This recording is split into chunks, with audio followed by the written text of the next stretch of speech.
when you have that growth, it puts pressure on affordable housing.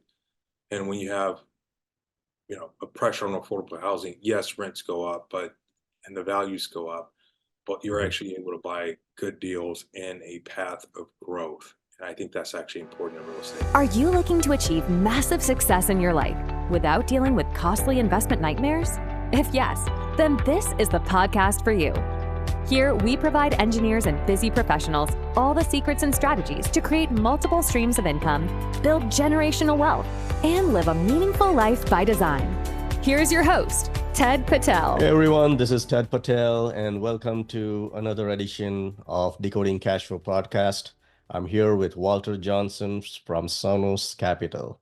Today, we are going to discuss details about mobile home park investments. Walter is an entrepreneur, real estate investor, and a keynote speaker. His career initially began in finance, evolved into entrepreneurship and real estate investments. He founded Sonos Capital, a real estate investment firm that provides opportunity to invest in mobile home parks across the country.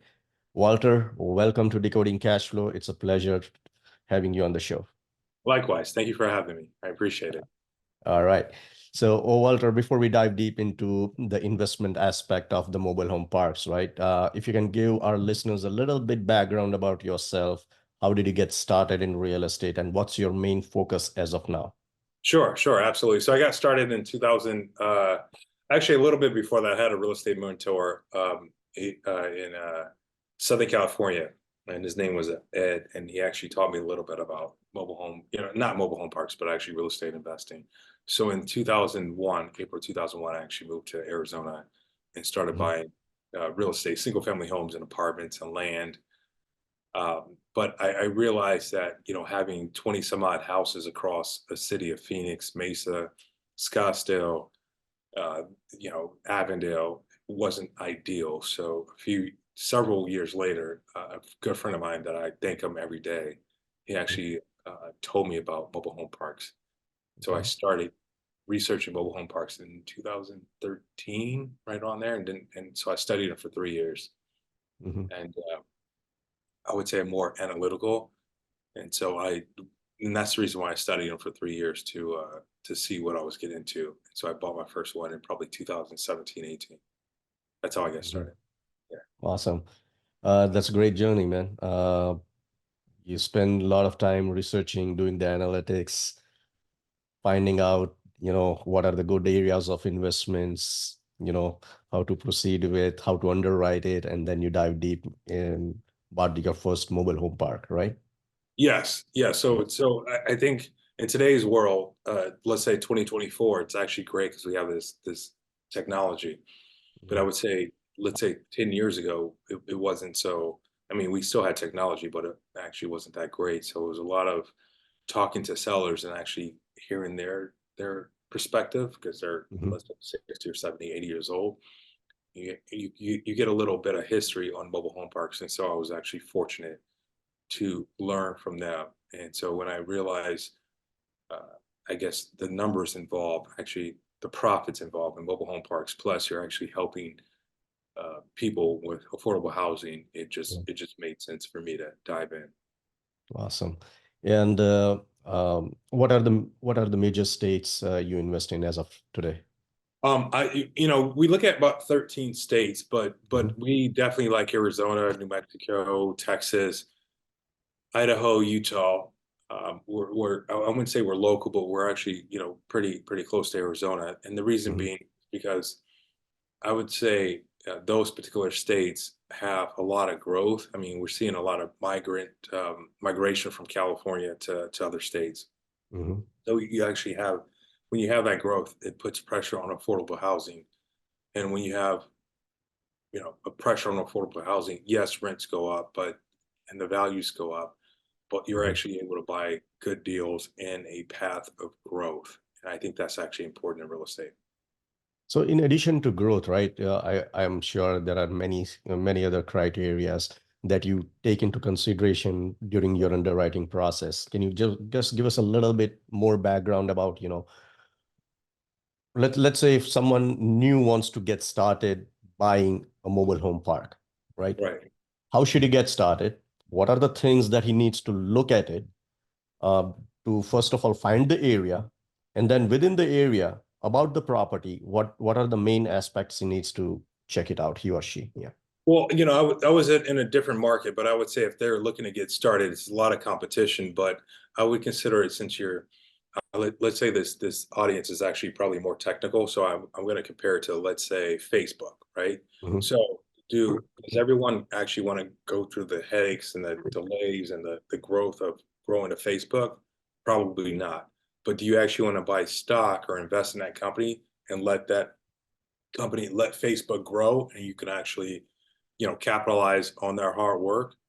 I would say yes. And so, for your readers, I would actually say, invest with Sonos Capital, someone like us, or find someone else that's actually doing mobile home park investing. Mhm. And, I would say, latch on to someone that's actually growing. I would say that's the best way. Yeah. So start with, first of all, I would say with a passive investment. Mhm. Start with passive investment in the niche that you want to invest. During the process, you will learn on how the things work. What are the benefits? What is the normal returns? What are the exit strategy? What are the value adds that the operator does on the property? And after a few passive investments, maybe they can jump into it and be a active investor in the same field. Right. Yes. And so parks actually a little bit different from single family homes. Parks actually, you're buying a business. Yeah. And so I would say, and these numbers actually sound really well. So I put down, there was actually a park that I bought, and it was $1 million, and I put 10% down, so $100,000, and it was a little bit less than that because you have proration. So Hmm. I think it was like $90,000 when it came down to it. And when was it? When was it? Yeah, which Uh, year? yeah, probably 2018, 19, right around there. 18, 19. Okay. And so when I put down, let's say I put down $100,000, I was generating $1,000 a day. So, I mean, when you calculate that rate of return, I think it's infinite. All deals are not like that. That's a home run, but you actually have to be, I would say, in the business to actually get those type of returns. And that's why I say, latch on to someone that's actually growing in that aspect in mobile home parks. That's a sound advice. Yeah. And let's take a little step back, I would say, and if you can run through one of your deals, Yeah. from on an average deal. Let's not take a deal which is like a home run, average Right. deal. All right. I know that you might have scored many home runs, but just to be realistic to other investors, what the current average situation is, take one deal. And if you can run us through all different steps of the deal, starting from finding the deal to exiting the deal, please. Okay, so when you find a deal, we find our deals by ourselves, and the Yep. reason why we actually find our deals by ourselves is, and I'll give you an example here, is that when you actually deal with a broker, and nothing wrong with real estate brokers that deal with mobile home Mhm. parks, but they go to a seller and they say, "Hey, Mr. and Mrs. Seller, I can actually I can sell your park for this much money," right? And so they do their numbers and they're saying, "I think I can get this number." Let's just say I'm throwing out a number, $6 million, right? Based on the cash flow, based on the expenses, I think I can get $6 million, right? So the broker actually puts it on the market for, let's say, $6 million. And then they'll get buyers and you have to negotiate, and maybe it actually comes down to 5.5 million. Mhm. What we do is that I go to Mr. and Mrs. Seller saying, because a broker actually has to make a living, right? So he charges commission, and plus that's actually called retail. Yep. I don't want to buy retail. So I, will reach out to the sellers and say, Mr. and Mrs. Seller, this is what it's worth. You actually don't have to have it sit on the market.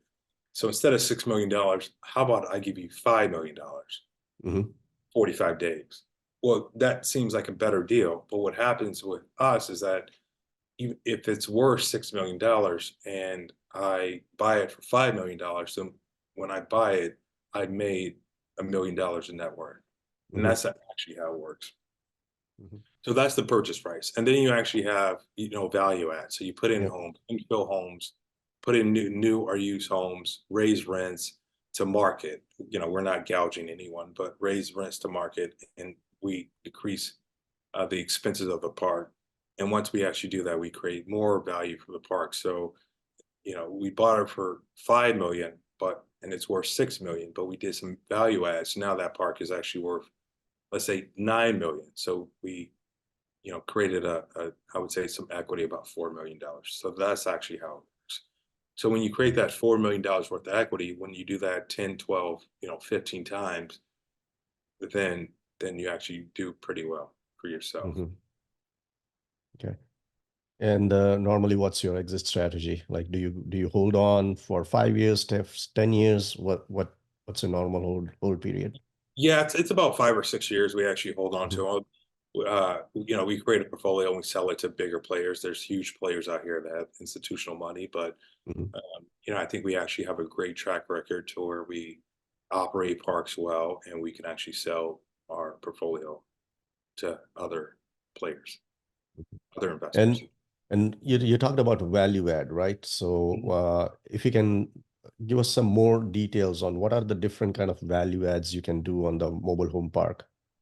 Yeah, so let's say let's say, for example, a 100 space park, and there's let's say it's 50% occupied. So there's 50 spaces that are empty, and we would actually put in 40 to 50 homes in that park and create Mhm.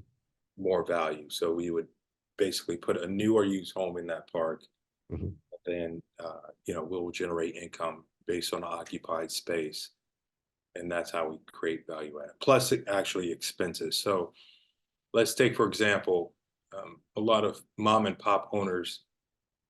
They pay for water, sewer, and trash, and they don't charge it to the residents. Well, we actually do. I mean, I don't know any residents that actually, that the landlord or the owner is actually paying, for somebody to actually use water, sewer, and trash.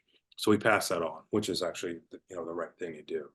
But when you pass it on, we actually don't take on those expenses. So let's just say one of our parks that we're looking at, for water, sewer, trash, the owner's actually paying about $40,000 a year. So once we Mhm. actually buy it, we're actually going to build that back to the resident. So we save $40,000 a year, which increases the value. And you have the management team in place for different parks, or it's Yes, yes, self-managed? yeah, yeah. So usually it's a maintenance person on site and a manager on site, and at Okay. times we actually have a full-time manager and a part-time manager on site. Mhm. Awesome. Yes, All and it's right. it's relatively it's relatively simple. They get, a salary plus free rent and utilities, and it Mhm. actually works. They can watch the park usually about 24 hours a day, so that's cool. And what does this the new home, right? If there is a pad which is empty and you want to put a new mobile home on that pad, how much does it cost normally on an average? Yeah, it's different. So we actually have a manufacturer home license, so we can actually go directly to a manufacturer house factory. Let's just say, for example, Clayton Homes and Champion. So we Hmm. actually, I would say, about 50 to 60% off. Um, I would say, than a consumer would, and that actually helps. So we don't make money off our homes, I would say. So if we have let's say a 3 bedroom, 2 bath home, and we bought it for 50 grand, we'll actually sell it for 50 grand. We're not into actually making money on the homes. We just want to put that home in our park and generate the income off So the space. what I hear is the person who is going to rent that pad, they are going to pay for their home. That is correct. We'll put the home Right? in, they'll Yeah, buy it from us, yeah. and then yeah, they'll just And pay space rent. if and when they want to move, they take their home along with them. They usually don't. So that's Yeah, actually why I like mobile home parks, is because they actually don't move. So the average yeah, person in, let's say, a single family home or apartment building, they stay for about 2.5 years, yeah, and in the mobile home park they stay about 14 years. So I yeah. have and I won't say her name, but she's 76, 77 right now. So she's been Mhm. in that particular park since she was 40. I Wow. mean, so having those long-term tenants actually helps a lot. It takes about, in these days, about, if it's a double wide, I would say about $15,000-$16,000 to move a home. So most people actually don't have that type of money, Don't have that. Yeah, exactly. right? It's more expensive to move out than just pay $100-$200 extra rent. Exactly. Yes. Yeah. Yes. Yeah. And you talked about the special license that you have to get it directly from the the home manufacturer. What exactly that is, like, is it a special license that you need to apply for, or you have to, get approved for? What exactly it is? Yeah, it's both. You have to apply, you have to get approved, you have to take a test. It's a lot of work, and Mhm. you actually have to show that you're qualified to actually have a manufactured housing license.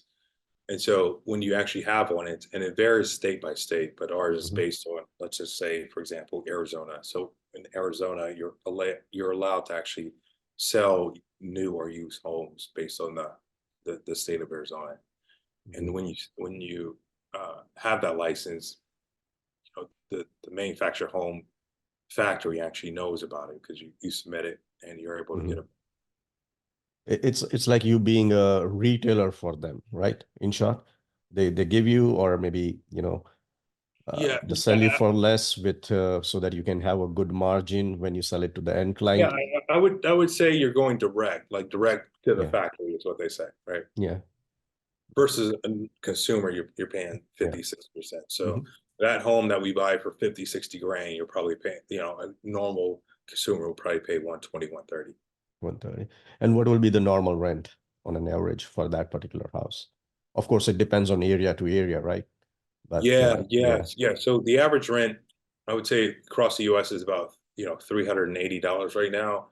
You have some in Southern California or San Diego that the park rent space is 18 and $2,500, but you have some in Alabama that's $150. So, we try to look at, typically we try to look at a park that's, hasn't been maintained well and the rents are low, so we can actually raise the rents. We can improve the park and raise the rents to market. But Mhm. I would say the average in Arizona is probably about $400. $400. But there's So you, some that you are, try to get a park where you can at least get $400 per month as a rent. No doubt, it might be less right now, but after the value add, it should be around $400. Is that yeah, I right? would say that. Yeah, but some are approaching 800, some are 900, some are over $1,000 per space in Arizona. And I actually think that, in the next 5 or 6 years, the average park space will be worth, uh, space rent will be $700-$800 a month Mhm. easily in the next 5 or 6 years. So when you actually buy a park now, I think I strongly believe that the actual value of the park will actually double, Mhm. and Okay. that's what we're seeing right now. Well, that's great, man. Yes. And uh, tell us something about any toughest experience you had during your investment period, and what did you learn out of it? Tough periods. Yeah, any tough experience, like, bad experience or Yeah, something that you I had. mean, you do have bad experiences. I mean, you do have to make some executive decisions. I would say, like, you do come across. I mean, I can talk about numbers and tens of millions of dollars in value, but Mhm. when you actually hear, I think one of our parks were, there was an RV section as well, and my manager said, Walter, there's a person coming in, but they don't have an RV. They're living in a horse trailer Mhm. because we had like a rec room so they can use the bathroom, and it had showers and a laundry Mhm. room. So when you actually hear people living in horse trailers, Well, that's because something new. Never heard about yes, it, yes, but it's yeah, because yeah. it was she was um, came out of a abusive marriage, and she needed a place to stay. So when you actually hear that, it makes me think that there's more people out there. So it creates this drive to where I never actually want to hear about someone living in a horse trailer. So I don't like to manage or own things and not know about how people are living. I like to be really involved in my business. So it's more about, accommodating the people who are in need and Yeah. just working with them and, get them out of the situation that they are in. Yes, it's affordable housing. And Yeah. when you talk about affordable housing, yes, we have people that make $10,000-$15,000 a month in our parks, but we actually still have people that are waiters, waitresses, and they're at the lower economic scale of affordable housing, and we still like to provide housing for them and a good, clean, safe environment. Well, that's great, man. So now talking about the recent scenario, right? The recent market where the rents are, I would say, interest rate are high. Yes. What do you see about the near future of mobile home parks compared to the apartment buildings? Well, if we look at apartment buildings across the US, if you notice, you can actually just look at it. There's a lot of concessions. When I mean concessions, you can see apartment buildings that saying free rent, Mhm. zero security deposit, these things. And I think the average rent in America for a 2 bedroom is about $2,000 a month. And that's actually going down a little bit. There's a lot of Mhm. apartment buildings getting built. So there's competition. But with mobile home parks, you can't build a mobile home park anymore in the US until they're kind of, I would say, landlocked, so to speak. So the park space can actually only go up. And so I would advise that people that are actually looking for apartment buildings or single family homes to actually look at our space in mobile home parks and see the growth in the future. I mean, Mhm. if you're paying, let's say, $400 a month per space, in the next year you can raise the rents to 450, does it really affect that tenant? Maybe not, because they own a 3 bedroom, 2 bath home, and in an apartment building, a 3 bedroom, 2 bath apartment is probably $3 grand. So they're still Yeah. saving money. Yeah. So what I would say is like, the rent to own, the spread between rent and the mortgage to own is pretty low in, Yeah. yeah, Yeah. I would say it's about 50 to 60% yeah, cheaper to live in a manufactured housing park than an apartment building. yeah. Okay. And like, of course, you are involved with a syndication, right? For Yeah, mobile that's home true. parks also. So what kind of syndication do you have for 506A, B, or C? What is the We do format? 506C. See? Yeah, for accredited investors only. The reason why we actually did accredited investors only, because um, one, we actually wanted to go to the market and saying, hey, we have this proven model, and we Mhm. just wanted people to really be familiar with their investment decisions. And so I think when we actually talk, and it may not be for everyone. I think it is for everyone, but it may not be, because not everyone's accredited investor. Yeah. However, if they understand the numbers, they understand the value in affordable housing and mobile home parks, then I really believe that they should actually join us. And what are your normal rate of returns? So our normal rate of return, so we offer a 10% preferred rate of return on Mhm. investors' capital, which is phenomenal. I mean, if Mhm. you actually go to a bank, it's 1 or 2%. So Yeah. we're doing well. Plus, it's up to 50% cash flow and 50% the equity. And when we sell the park, we have 50% net sales proceeds. So when investors actually invest in Sonos Capital, they're actually doing really well. Mm. All right. And how about financing? How is it like 60%, 70% LTV that bank offers right now? What is it? Yeah, I would say it's about 60 to 70%. A lot of right now, a lot of the mobile home parks are offering seller financing, so it's actually Okay. lower.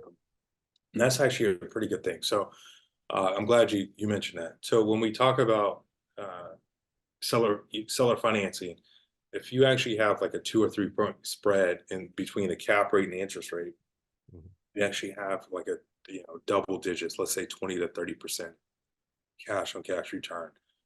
So there's a park that we're looking at, and it's it nets, after all the expenses, it nets about $185,000 a year, but it's only $500,000 down. So if you divide, $185,000 divided by $500,000, you get about 37% cash on cash return. And that's phenomenal.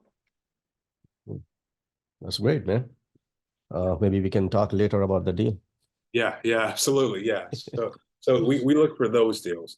So, and the reason why we actually look for those deals, so if nothing ever happened, we didn't touch the park. Of course, we're going to put new homes in, but if we didn't touch it, it's still generating 37% cash on cash return.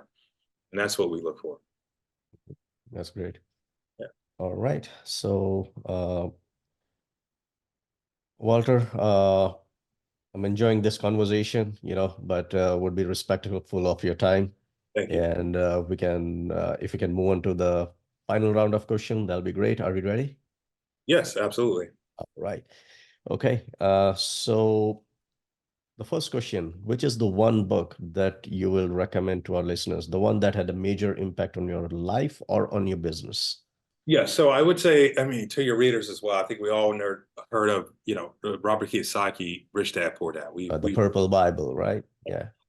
But I would say in today's society, I would say Millionaire Fastlane by DJ DeMarco, and he's actually in Arizona. There's no plug. I don't know him. I never met him. I don't get any royalties or fees. But it's actually the new version of Rich Dad, Poor Dad.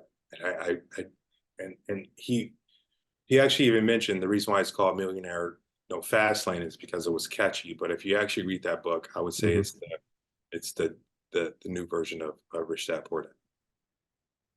All right. So that's a good read then. Highly recommended. Highly recommended. If one of your callers call me, or one of your audience call me, I'll actually, if they give me their address, I'll actually send that book to them. So I'm a huge fan of that book. Awesome. All right. What is the main source of information for you to learn and grow? I don't think there's not a lot of information on mobile home parks. It's just a different market. Your audience can actually reach out to me. I would be more than happy to coach them and kind of educate them. There's not a lot of information on mobile home parks. It's an industry. It's an investment that's just hidden in plain sight. I think there's a few, but it's not a lot. I think it's one of those businesses you have to just dive in. Okay. Yeah. All right. Any best business or investment advice that you'd like to give to our listeners? Yes, I would say, for your audience, look how much cash flow you actually want to make on your investments, and I would times that by 3. So let's just say you want to make $8,000, $9,000, $10,000 a month on investments. That is great money. But I would really set your goals up to about $30,000, $40,000. The reason why I say that, because inflation, we all know about that. Living expenses, deaths, life happens. We're just living in reality. So if you can actually, expand your goals and actually have 3 to 4 times your goals, I think you'll actually be in a great position. No, that's a good advice. Sure. Right. And final question, man. How can Decoding Cashflow listeners get in touch with you? Yes, they can actually reach out to me. It's Walter at Sonos Capital, SONOS Capital.com, or they can reach out to me, my office here at 480-674-2035. And send me a link, and I'll probably, give your listeners actually a gift so they can actually learn more about what we do as far as mobile home park investment. Sounds awesome, man. Thanks for being on the show. And we'll stay in touch. Absolutely. Hey, great to have you. All right. Thank you, man. Well. Thank you. Thanks for listening to Decoding Cashflow, brought to you by Aster Capital. If you found value in this episode, then please share it with someone who you think could benefit from it. And make sure to act on what you've learned. If you want Ted Patel to personally help you reach your goals, then feel free to set up a one-on-one call with him. Also, visit us at astercapital.com for more free resources. Content of this podcast is for informational purposes only. As always, please consult your own advisor before making any investment decisions or setting a course of action. Thanks again for joining us on this episode of Decoding Cashflow. and we'll catch you in the next episode.